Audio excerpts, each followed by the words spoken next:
Hey everyone, in this video, I'm finally going to talk about my Twains build. Actually, I've been planning a video called Twains Tragedy for a while to highlight the various unintended nerfs Twains received since its inception. However, in Rekindled, heavy melee hasn't been affected as much by the base damage nerf that got applied to everything. In fact, you could say Twains is getting its revenge. Here's the build on Hyping. There are some ways to switch stuff out, which I will talk about later, but here's the one that I use. We are using Plague because it has powder slots and a decent amount of base melee. If we compare it to other bows, of course Epoch is the most, but there's a problem with that, which I'll get to later. Gert has no powder. Stinger is pretty good. Dogma, Int, Ant Balls, no powder, and here's Plague. So it's like top 3.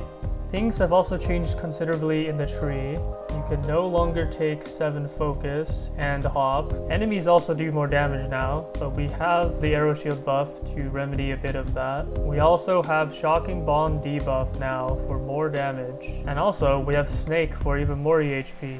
As with any heavy melee, powder specials are very important, and the choice between them heavily depends on your positioning and playstyle. At a certain point in my Twains career, I had 4 plagues in my hotbar, each equipped with different powder specials. But obviously the choice is between Chain Lightning and Quake. While powdering with earth powders, we don't lose that much damage, but Quake has a tendency to miss unless you're super close range. As you can see, that just missed. Chain Lightning, on the other hand, has a much larger AoE and gives massive quality of life in terms of room clear and lifesteal and mana steal procs, which is why it's valid to hold both powder specials in your inventory based on the situation. Fighting a stationary boss at close range with no ads? Quake. Otherwise, I take Chain Lightning in every other situation.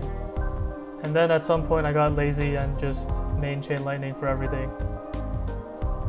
Let's talk about builds. As context, in order of damage boosting effectiveness goes raw melee, element percent, and then melee percent. I'm using Obsidian Frame for the massive 2000 raw and 5000 HP. If you want, you can switch out the pants for Struggle or Writhing Growth. Struggle is used for Chain Lightning damage on Thunder Powdered Stinger. Writhing Growth is used to trade Sustain for even more damage. Dark Steel is required if you want to use Struggle or Writhing Growth. As for the rings, you'll be hard pressed to replace a crafted ring as each one gives 10k damage. Now you might ask, why am I still using the lower damage set? Well, the short answer is, it's good enough, and I didn't feel like I needed to update my build after Writhing Growth got buffed. Long answer, I like having more EHP. Plus with arrow defense, we're gaining a solid 5k EHP before Tomes and Snake over Dark Steel, Writhing Growth, Stinger for about 15k less Twains and 30k less Chain Lightnings, which when averaged is like 25k per shot, which is substantial for sure, but there is another aspect. You might notice that the mana steal goes lower when we choose the higher damage item in every case. In the case of Dark Steel, when we take Struggle or Writhing Growth, we need to cover the lost SP from Earthbreaker, so we lose 12 mana steal by not using Obsidian Frame. When we take Struggle, we are aiming to use pure Thunder Stinger, losing another 12 mana steal by not using Plague. And when we take Writhing Growth, we get no mana steal. Add on the plus costs, and you can no longer sustain casting Arrow Shield or Bomb and escape when shooting once. You might be wondering why we aren't using Epoch. Well, the numbers speak for themselves. The agility requirement means we don't have enough SP to use Dawnbreak, which is a massive loss. On top of that, the EHP relies on agility procs. In the end, we are left with Twains that does less damage than Stinger, in both cases, crafted or not. There is actually a build by Fooleater using Epoch and Daredevil with Hop and 5 focus, which offers more damage uptime because you have better repositioning. Jeez, this video is getting kinda long and we haven't even played the game yet. Worry not. As a wise man once said, Hyping is the game. it means. Anyways, enjoy this TNA fight.